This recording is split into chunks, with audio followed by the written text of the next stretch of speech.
Rupa-rupanya British mengatakan Jepun datang menjajah tanah Melayu, sedangkan perjanjian Osmaniyah datang untuk menyelamatkan orang Melayu. Sejarah tak ditulis sampai hari ini. Mari kita berfikir, ulama kita bernama Raja Ali Kertana diutuskan ke Jepun sebagai wakil Osmaniyah, wakil Syekh Ahmad Battani, sebab dia murid Syekh Ahmad Battani, untuk berincang dengan Raja Jepun supaya sama-sama berjuang untuk menghancurkan penjajah, iaitu British di Tanah Melayu dan Belanda di Jawa dan Sumatera. Usaha yang dilakukan di Mekah cukup besar apabila ulama kita, khususnya Syekh Ahmad Battani, telah menubuhkan pertubuhan-pertubuhan di Mekah untuk mengumpulkan kekuatan Islam, dan dihantarnya pelajar kita ke Azhar supaya membentuk sebuah satu gagasan yang besar, perjuangan yang didasarkan pada ilmu, supaya pelajar-pelajar kita yang awal yang balik daripada Azhar akan memberikan penerangan bahawa musuh kita ialah British, itu musuh kita, jangan kita bekerjasama. Inilah di antara pelajar-pelajar Azhar yang awal yang diutuskan untuk sampaikan mesej kepada seluruh daripada Aceh sampai ke Maharashtra, supaya sampaikan mesej bahawa kita dijajah oleh penjajah, jangan sekali-kali kita bekerjasama dengan penjajah. Dan mereka digerum oleh British untuk mengambil alih bumi ini selepas mereka meninggalkan. Mereka bukan bersama kita, mereka bersama dengan penjajah. Dan tuan, kita lihat bagaimanakah perjuangan kita. Daripada Mekah kita hantar Tengku Mahmud Zuhdi ke Selangor supaya pertahankan Selangor daripada serangan ataupun kemasukan penjajah di Selangor. Tapi sayang, bila Tengku Mahmud Zuhdi sampai ke Selangor, Selangor telah dimasukkan oleh British. Ulama kita menghantar Syekh Muhammad Said Alinggi di Negeri Sembilan supaya pertahankan Negeri Sembilan daripada masuki oleh penjajah. Tetapi bila Syekh Muhammad Said Alinggi telah sampai ke Negeri Sembilan, Negeri Sembilan telah termasuk dalam jajahan British. Di Kedah, ulama Mekah mengasuh seorang bernama Haji Wan Sulaiman Wan Siddiq untuk pertahankan Kedah daripada kemasukan British. Tetapi bila Mufti Haji Wan Sulaiman kembali ke Kedah, Kedah telah dijajah oleh British. Sayang sama sekali. Sayang sama sekali ulama kita yang dilatih di Mekah balik dan melihat negara mereka terjajah satu demi satu. Dan kita menghantar Syekh Abdul Rahman Limbong ke Terengganu untuk perjuangkan supaya pertahankan Terengganu daripada penjajahan. Tapi sayang, British masuk bersama Sultan, dan apabila Syekh Haji Abdul Rahman Limbong menentang British, British mengatakan Syekh Abdul Rahman Limbong menentang Sultan. Sejarah masih ditulis sebagai pemberontakan Abdul Rahman Limbong, sedangkan bagi penulis sejarah yang benar ialah perjuangan Syekh Abdul Rahman Limbong. Hampir seluruh profesor kita tanah air menyebut pemberontakan Haji Abdul Limbong yang sepatutnya lah perjuangan Haji Abdul Limbong, dan kita bersama dengan British termasuk dalam tulisan sejarah. Negara sudah merdeka tetapi sejarah masih terjajah. Tuan-tuan, Tok Janggut dilatih di Mekah sebagai komander untuk menentang British di Kelantan, dan sejarah tidak pernah ditulis. Dia mendapat ijazah daripada ulama kita untuk pertahankan Kelantan daripada British, dan perjuangan Tok Janggut tidak dapat diteruskan sebab pengkhianat di kalangan pejuang-pejuang telah memberikan hint kepada British untuk menangkap Tok Janggut, walaupun Tok Janggut tak pernah ditangkap. Yang ditangkap dan dibunuh itu bukan Tok Janggut. Moyang saya semasa dengan Tok Janggut, dia mengatakan Tok Janggut tidak dibunuh. Tuan-tuan, kita hantar seorang panglima besar bernama Syekh Osman Seni ketika kita mula dijajah oleh British, dan kita hantar daripada petani ke Pahang supaya melatih pejuang-pejuang di Pahang. Dan Haji Osman Seni ini ialah murid kepada Panglima Perang Petani, dan dia diamanahkan untuk pertahankan Pahang daripada penjajahan British yang sudah mula masuk ke Pahang.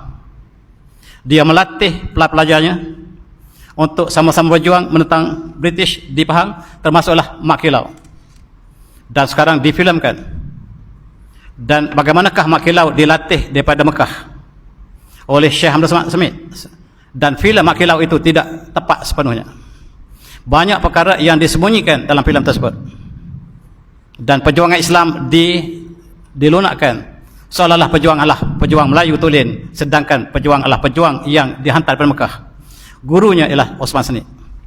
Di situlah kita lihat mereka telah melatih pejuang-pejuang Datuk Bahaman, Tok Gajah dan sebagainya, dan perjuangan mereka adalah zikir. Dan setiap kali mereka berzikir terkenal dengan Ya Latif. Ya Latif, sehingga Ya Latif menjadi simbol Kerajaan Pahang. Dalam emblem Kerajaan Pahang, Ya Latif sebagai simbol perjuangan Mak Kilau.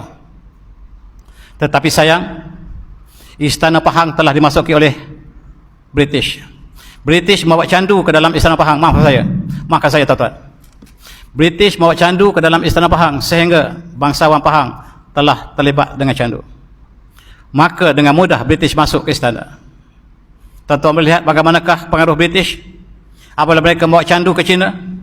Dengan cara sama mereka masuk ke negara kita.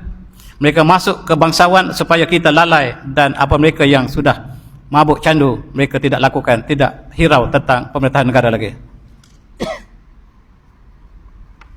Perjuangan Mak Kilau yang dipimpin oleh ulama kita di Mekah syak pada raja mereka sendiri.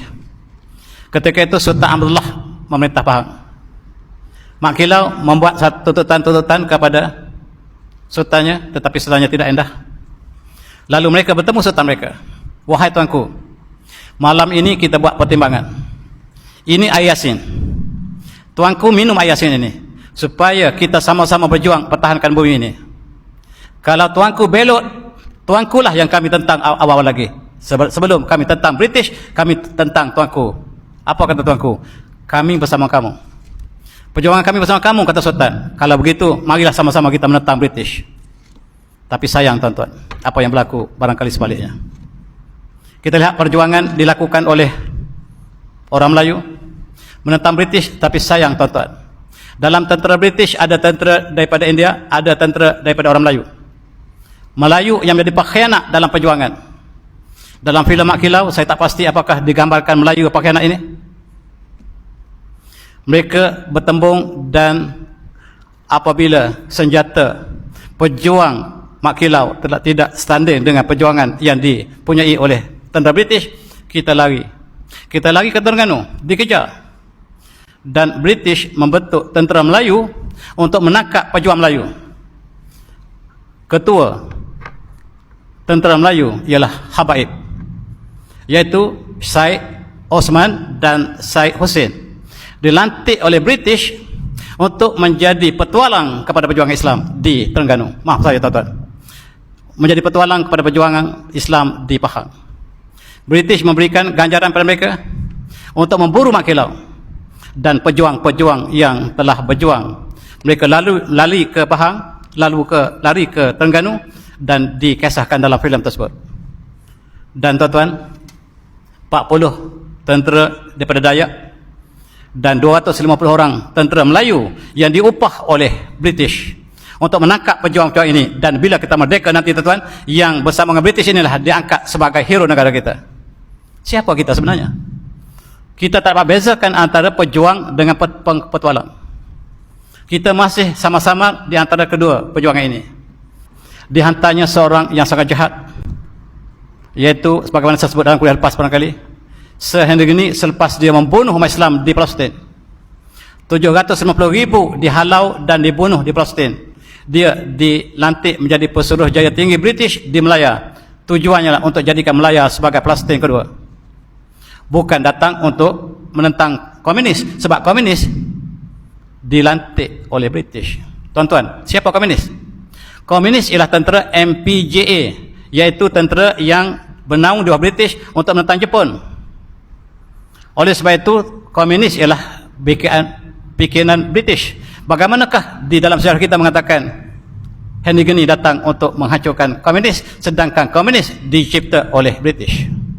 Mari kita kenal sejarah negara kita, tuan-tuan. Jangan kita terpedaya dengan sejarah yang mereka tulis. Dan kita lihat di antara dasar Henry Geni untuk menjadikan Melaya sebagai Palestin kedua ialah membawa masuk penduduk asing supaya penduduk ini menjadi majoriti penduduk asalnya berkurangan dengan kemasukan orang luar. Lebih lagi di Pulau Pinang, Singapura, Melaka dan negara-negara Selat. Sebagaimana di Palestin mereka membawa masuk orang Yahudi beramai-ramai dan mereka menggunakan plan yang sama di Melaya.